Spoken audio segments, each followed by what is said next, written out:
Halo, selamat pagi anak-anak kelas 5. Apa kabar kalian? Pada pagi hari ini kita akan belajar tema 2, subtema 3, pembelajaran kelima dan keenam. Nah, sebelum kita mulai, kita berdoa terlebih dahulu ya.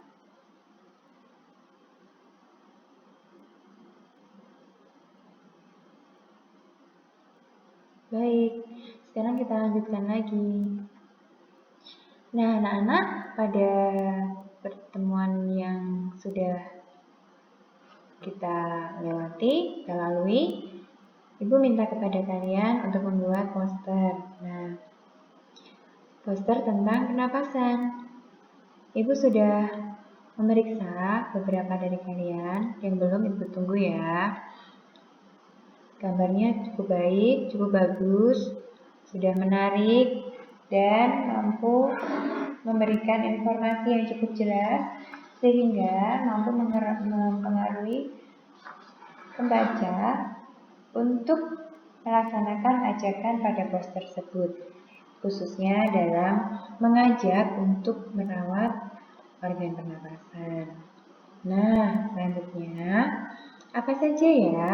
Kita akan membahas tentang gambar cerita. Nah, apa saja langkah-langkah membuat gambar cerita? Langkah yang pertama, mempersiapkan bahan dan alat.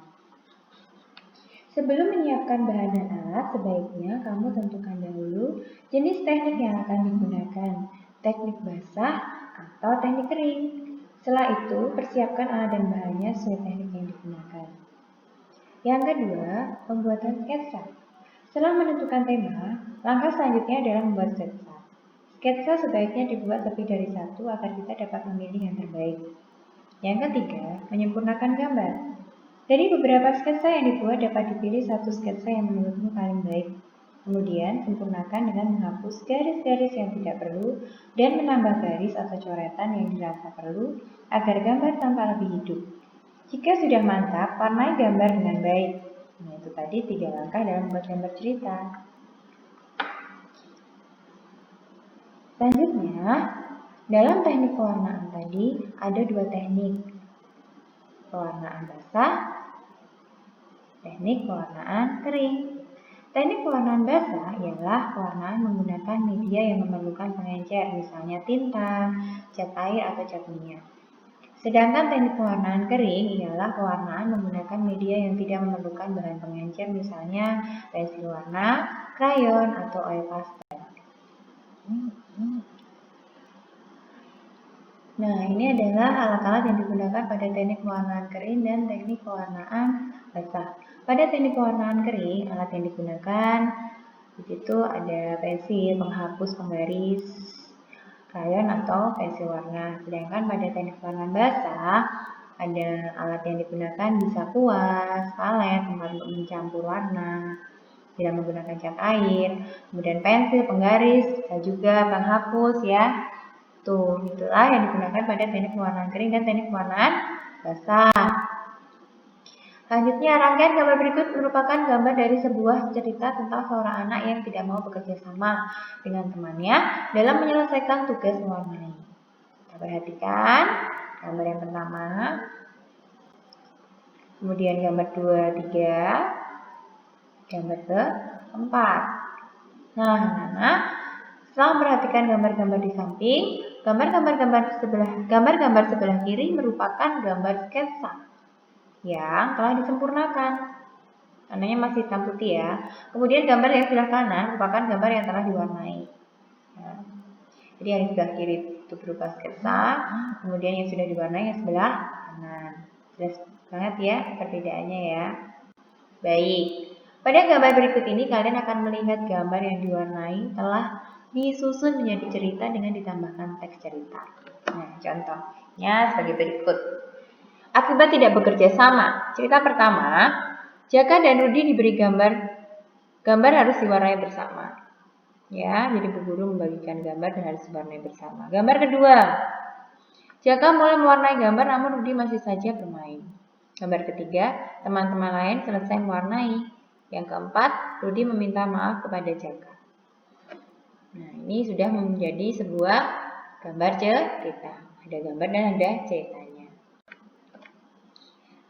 Selanjutnya, dalam cerita bergambar yang telah kita amati terdapat contoh sikap bertanggung jawab atas tugas yang diberikan.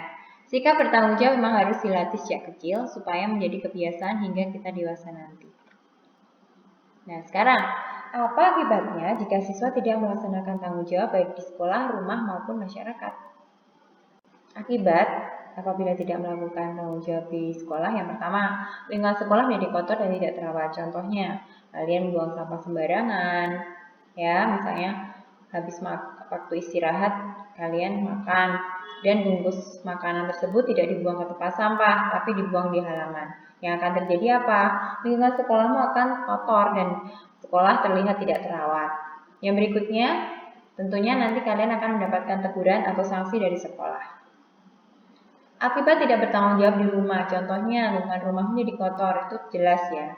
Misalnya kalian malas untuk membersihkan lantai, ya, rumahmu akan jadi kotor dan tidak terjadi kehidupan keluarga yang harmonis. Yang berikutnya, masyarakat, lingkungan di masyarakat menjadi kotor. Kemudian bisa dikucilkan juga dari masyarakat. Misalnya ada kegiatan kerja bakti, namun kita tidak mengikutinya, kita malah pergi tamasya, ya, piknik misalnya. Jadi karena kita tidak terlibat di situ, memilih untuk mementingkan diri sendiri, lama-lama kita akan dikucilkan dari masyarakat. Nah, anak-anak, sekian saja pembelajaran kita hari ini. Semoga apa yang kita pelajari hari ini bisa kalian terima dengan baik. Tetap menjaga kesehatan ya. Selalu rajin mencuci tangan dan makan makanan yang sehat. Tetap semangat, tetap rajin belajar. Sampai jumpa di pembelajaran yang berikutnya. Dadah.